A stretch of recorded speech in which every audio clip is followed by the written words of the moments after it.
और आज हमारे साथ हैं शाहनवाज हुसैन जो बीजेपी के बहुत सीनियर लीडर हैं। और एक बात शाहनवाज हुसैन के बारे में लोग बहुत चर्चा करते हैं और शायद खुद भी जानते होंगे कि शाहनवाज हुसैन से कुछ भी पूछ लीजिए, इनको कभी गुस्सा नहीं आता। मैंने तो कभी नहीं देखा और मेरे जो फ्रेंड्स हैं वो भी यही बोलते हैं। तो आज हम शाहनवाज जी के साथ एक वार्ता करने वाले हैं, कुछ लंबी बात करने वाले हैं। सबसे पहले मैं शाहनवाज जी आपसे पूछना चाहती हूँ, आपने कुछ रिसेंटली एक बयान दिया था और वो थोड़ा सा चर्चा में है, थोड़ा वायरल हो रहा है। आपने कहा था कि राहुल गांधी को शशि थरूर से ट्यूशन लेनी चाहिए। तो क्या इसके पीछे क्या तंज था और क्या मैसेज देना चाहते हैं? नहीं था, मेरी बहुत अच्छी सलाह थी, नेक नीयत से थी। क्या होता है कि राहुल गांधी जब भी बयान देते हैं तो मुझे लगता है कि इतनी बड़ी पार्टी है, इतने बड़े लोग हैं उस पार्टी में, बहुत फॉरेन पॉलिसी कैसी हो, देश में देश के बारे में, संवैधानिक संस्थाओं के बारे में क्या राय देनी चाहिए, इसके लिए बहुत लोग हैं। कांग्रेस में बहुत सक्षम लोग हैं अभी भी। बहुत से लोग तो कांग्रेस छोड़ चुके हैं और कांग्रेस एक डूबता हुआ जहाज है जिस पे हर कोई छोड़कर जा रहा है। लेकिन अभी भी शशि थरूर फॉरेन अफेयर के बहुत बड़े जानकार हैं, क्योंकि यूएन में बहुत साल तक रहे और यूएन जनरल असेंबली का वो जो चुनाव था जनरल सेक्रेटरी का, सेक्रेटरी जनरल का, वो भी लड़ा। तो अगर उनसे भी बुला के, उनके सांसद भी हैं, उनको बुला के राय ले लें क्या बोलना चाहिए क्या नहीं बोलना चाहिए, तो उनके लिए बहुत अच्छा रहेगा। संगठन कैसे चलाना, तो बीजेपी जो करती है उसी की कार्बन कॉपी कर लें। बिल्कुल ठीक बात है। अगर अकल ना हो तो कम से कम नकल ही कर लें, वो भी नहीं है। दिक्कत यह है कि राहुल गांधी कुछ भी बोलते हैं। जैसे अभी उन्होंने कह दिया कि महाराष्ट्र का जो चुनाव हुआ है इलेक्शन कमीशन पे सवाल उठा दिया। जी अरे राहुल जी, आप अपनी कमी देखिए ना कि आप में कमी कहाँ आखिर कांग्रेस पार्टी से कहाँ चूक हो गई। लोकसभा में आपने अच्छा परफॉर्म किया, विधानसभा में आप कैसे चूक गए? क्या महाराष्ट्र के लोगों को लगा कि लोकसभा में वो चूक गए, उन्होंने भूल सुधार किया और अपार बहुमत मोदी जी को दिया? तो ये हुआ यही है, लेकिन वो गलतफहमी पैदा कर रहे हैं। तो राहुल गांधी को चाहिए कि पहले उनके जो सलाहकार थे वो 2 चुनाव उनको ले डूबा, फिर कुछ अर्बन नक्सल आ गए जो उनके पक्ष में ध्यान देते थे, उनके पक्ष में सलाह देते थे, वो भी हो गया।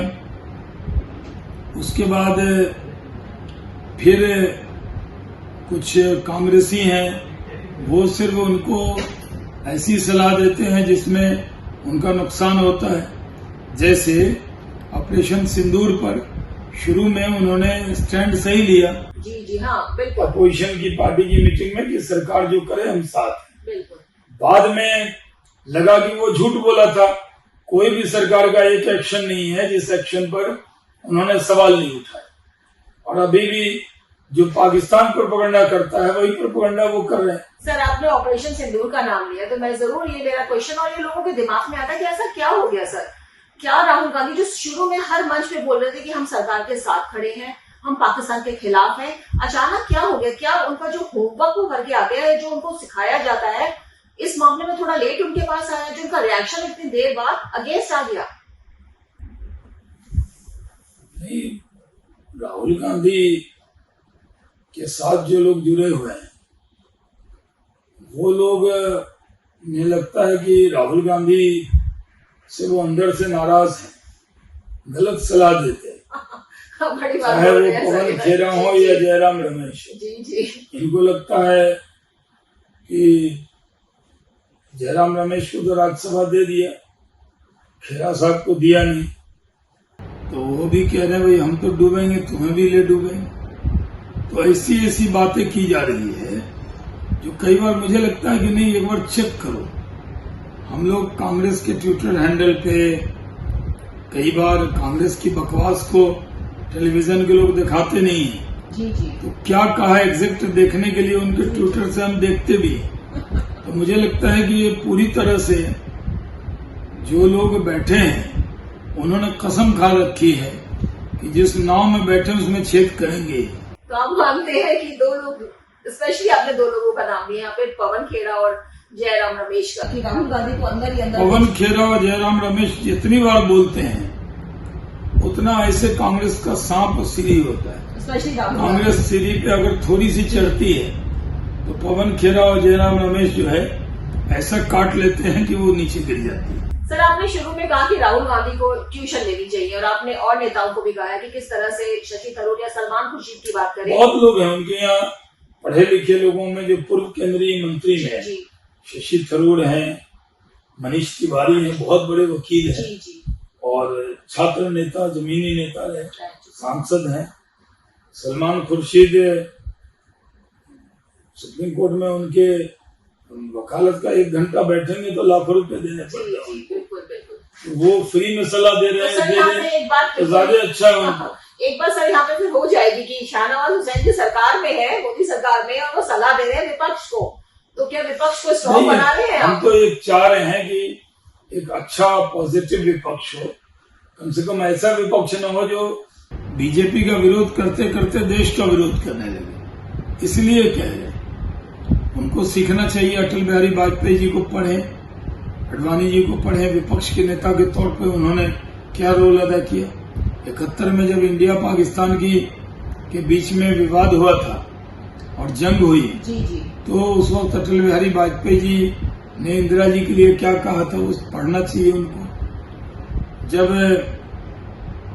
करगिल की भी जंग हुई उस वक्त कांग्रेस के लोग विपक्ष में थे, उन्होंने क्या बिहेव किया वो देखना चाहिए।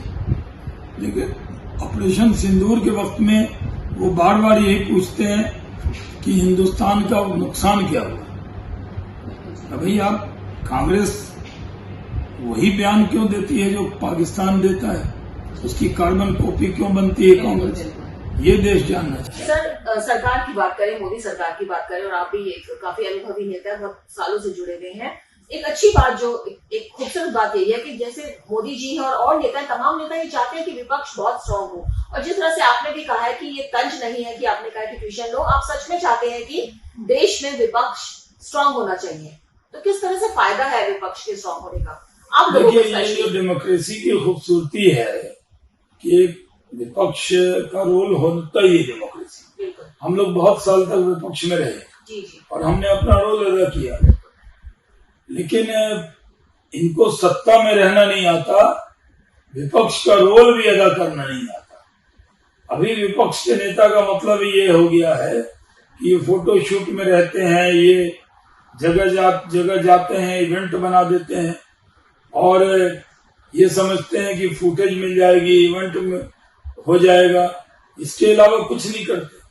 एक कंस्ट्रक्टिव विपक्ष का जो रोल है वो अदा नहीं करता। सर, ये भी बात बहुत चर्चा में आ रही है, जिस तरह से नेताओं का चयन किया गया और उन नेताओं का चयन किया गया है डेलीगेशन के लिए जो बहुत ही एक्टिव थे और बहुत ही अटैकिंग थे जो मोदी सरकार पर, उन लोगों का चयन किया गया है। लेकिन हाँ, बाहर जाके सबने अच्छा बोला, तो कहीं ना कहीं मोदी जी की नहीं, वो बड़े अच्छे परफॉर्मर थे, अपना विषय अच्छे से रखते थे।